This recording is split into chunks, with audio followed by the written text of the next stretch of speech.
Good morning प्यारे बच्चों। आज 21 जुलाई 2020 की वर्कशीट के साथ इस वीडियो को स्टार्ट करते हैं। जैसा कि आपको पता है, रोज आपको एक वर्कशीट भेजी जा रही है। आज की पहली वर्कशीट इंग्लिश की है। सबसे ऊपर आप लिखेंगे अपना नाम और अपनी क्लास टीचर का नाम। वर्कशीट में आज एक आर्टिकल दिया हुआ है और उस आर्टिकल के बेसिस पे कुछ क्वेश्चन आपने करने हैं। तो स्टार्ट करते हैं। Read the following article from Indian express and observe the picture. Fill the blanks. Answer the questions that follow based on your understanding. NEOWISE Comet Live Updates. The C2020 F3 comet Akka NEOWISE has caught the attention of the stargazers in India. Stargazers का मतलब होता है वो लोग जो stars को देखते हैं। ऐसी एक बहुत बड़ी कम्युनिटी है लोगों की जो स्टार्स को देखते हैं। तो स्टारगेजर्स को एक नया कॉमेट दिखा है, एक कॉमेट जिसका नाम है C2020, जिसे नियोवाइज भी कहा जाता है। As they will be able to get a glimpse of the celestial events from July 14 onwards, यानी कि जुलाई 14 से ये दिखना शुरू होगा।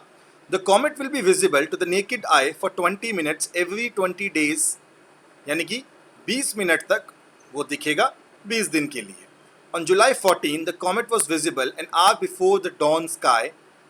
This will continue in mid-July, यानी कि पूरे mid-July में ये आपको दिखता रहेगा। However, the comet will be visible in the evening later, और बाद में कब दिखेगा? Evening में। This month, before it starts to fade away in August, और अगस्त में ये दिखना बंद हो जाएगा।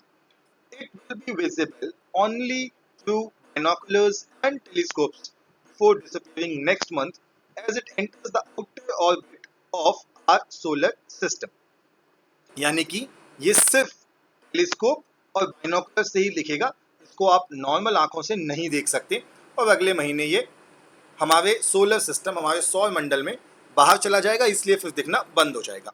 It will be closest to the earth on July 22, यानी 22 जुलाई को ये हमारे सबसे पास होगा। As the distance from Earth will be 64 million miles or 103 million kilometers as it cross the planet's orbit. इसका जो दूरी है वो दी हुई है 64 मिलियन मील या 103 मिलियन किलोमीटर, इतनी दूर है ये हमसे, फिर भी दिखेगा। From July 14, यानी कि जुलाई 14 से, a comet discovered on March 27 will be clearly visible in the northwestern sky. It will be visible after sunset for around 20 minutes for the next 20 days. People can observe it from naked eyes. यानी कि लोग इसको naked eyes से भी देख सकते हैं। Orissa planetarium deputy director doctor Shubhendu Patnaik told ANI, in the evening to follow, the comet will rapidly climb higher in the sky and it will be visible for a longer period of time. यानी कि evening में ये ऊपर की तरफ चढ़ेगा आसमान में और ज़्यादा देर तक इसको देख पाएंगे। He added, the NEOWISE will be visible in the northwest sky which is 20 degrees from the horizon. यानी क्षितिज से 20 डिग्री पर ये दिखेगा। एक डायग्राम इन्होंने नीचे दे रखा है, उसको भी देख लेते हैं। ये जो आर्टिकल है ये इंडियन एक्सप्रेस का आर्टिकल है जो 15 जुलाई 2020 9:10 पे ये कुछ इस तरीके से दिख रहा था, जैसा आपके सामने यहाँ पे बना हुआ है। तो ये जो वर्कशीट है इसे शुरू करते हैं। तो क्वेश्चन देख लेते हैं। पहला था, the name of the comet mentioned in the passage is, सामने लिखा है आपकी C2020 F3, और इसी का एक दूसरा नाम भी है जिसे हम कहते हैं नियो वाइज। तो दोनों नाम इसी के हैं, C/2020 F3 या फिर neo wise.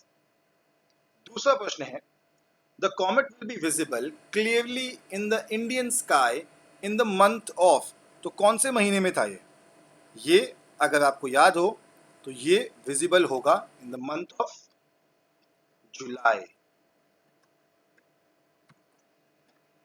The comet was discovered on, कब डिस्कवर हुआ था ये? तो अगर आप पैसेज में देखेंगे तो ये लिखा है, अ कॉमेट डिस्कवर्ड ऑन March 27। तो कब डिस्कवर हुआ था? ये डिस्कवर हुआ था मार्च 27. The comet will be closest to Earth on. ये अर्थ के सबसे पास कब होगा? ये होगा जुलाई 22 जुलाई को. The word in the passage meaning the same as positioned in or relating to the sky is. तो अगला जो कि positioned in or relating to the sky जो वर्ड है, वो वर्ड आपके पैसेज में अगर आप ध्यान से देखोगे तो आपके पैसेज में आपको दिख जाएगा वो वर्ड. वो है celestial, CELESTIAL.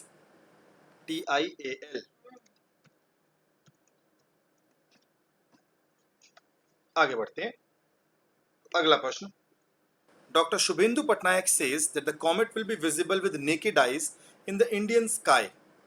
Please find the sentence from the passage that says so and write it down.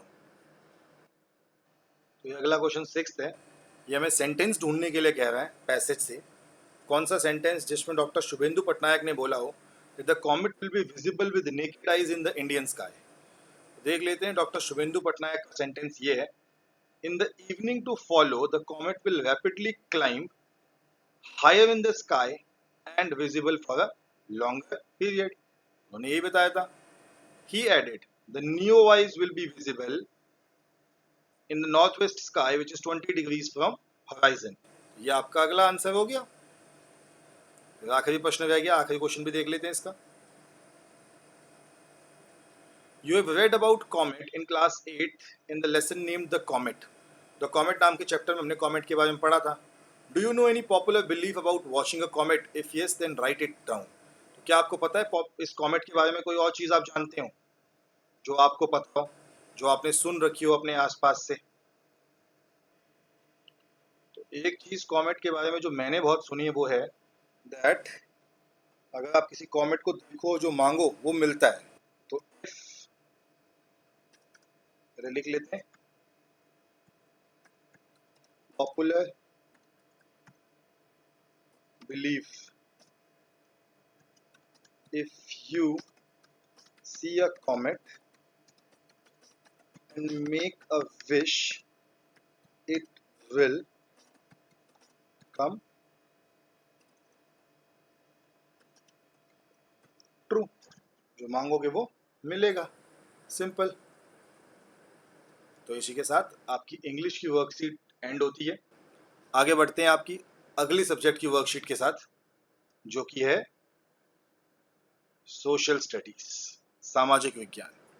7वीं worksheet है. 21 तारीख. ऊपर अपना नाम लिखिए, अपने अध्यापक का नाम लिखिए. वर्कशीट शुरू करते हैं बिना टाइम वेस्ट किए.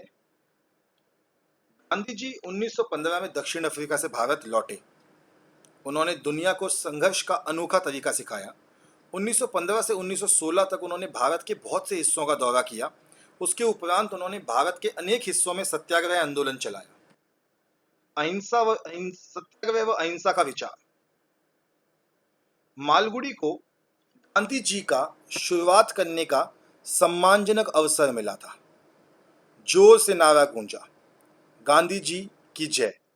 गांधी जी ने शुरुआत में ही स्पष्ट कर दिया कि वह सैद्धांतिक तौर पर हिंदी ही बोलेंगे. मैं अंग्रेजी से आपको संबोधित नहीं करूंगा. अंग्रेजी हमारे शासकों की भाषा है और हमें अधीन बना रखा है. काश मैं आपसे आपकी मधुर भाषा तमिल में बातचीत कर पाता, किंतु अभी मेरे पास उसे सीखने का पर्याप्त समय नहीं है. मैंने देखा 2 लोग आपस में बात कर रहे हैं. गांधी जी की आवाज़ जोर से गूंजी, अभी यह बात करने का उचित समय नहीं है. मैं आपके पड़ोस में खड़ा व्यक्ति शायद सुनने के लिए बेचैन हो. अगर तुम उसके कान में रुकावट पैदा करते हो तो यह एक प्रकार की हिंसा है. महात्मा गांधी ने बताया कि अहिंसा क्या है और उसे रोजमर्रा के जीवन में कैसे अपनाया जा सकता है. यह एक आसान प्रक्रिया है, बशर्ते आपको इसमें विश्वास हो.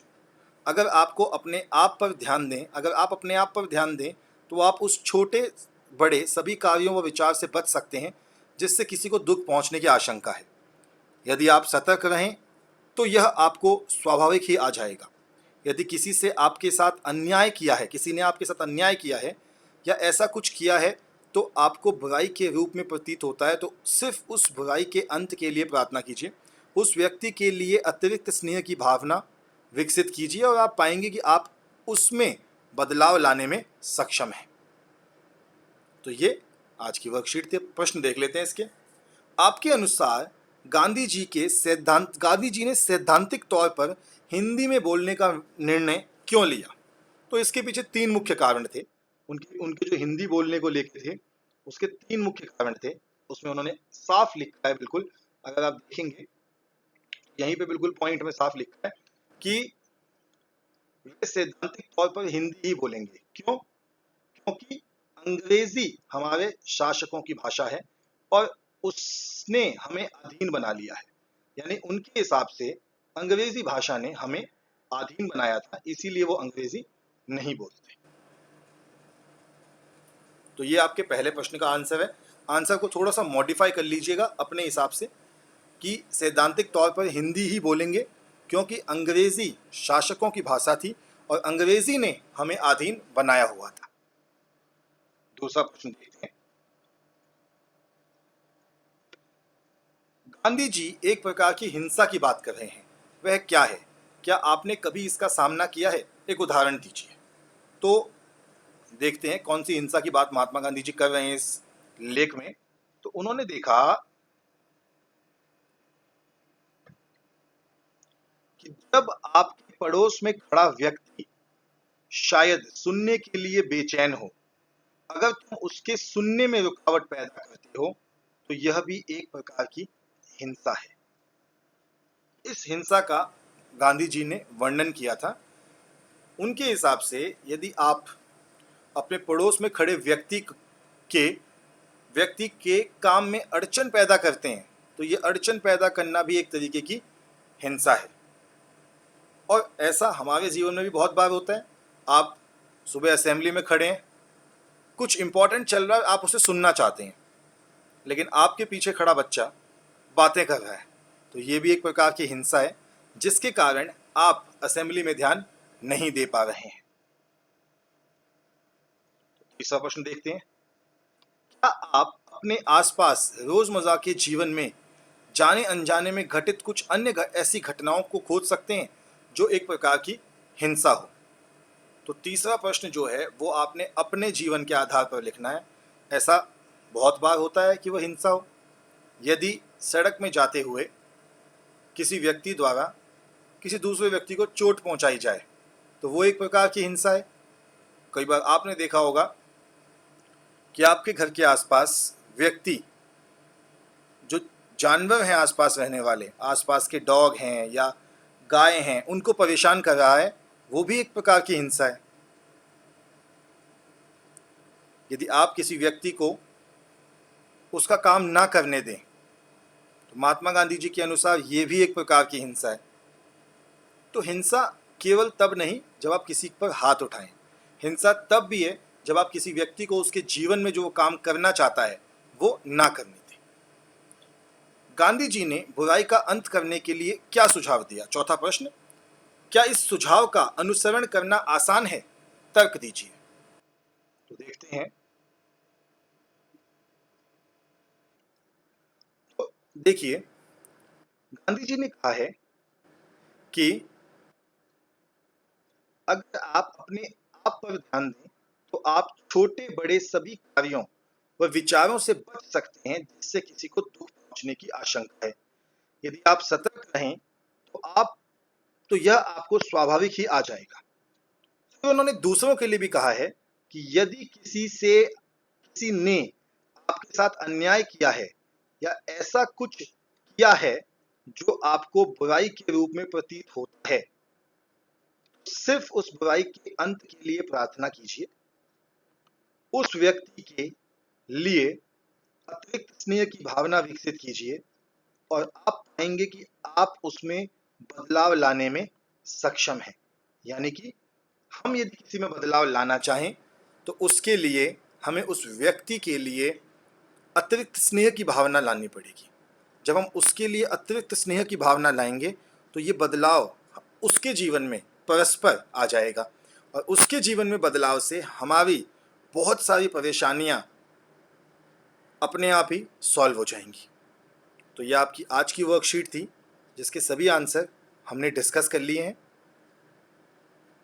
यदि किसी प्रश्न में आपको अभी भी दिक्कत हो तो कमेंट कीजिए, मैसेज कीजिए, कोशिश करेंगे कि वो परेशानी दूर हो जाए। ऑल द बेस्ट बच्चों, स्टे हेल्दी, स्टे सेफ।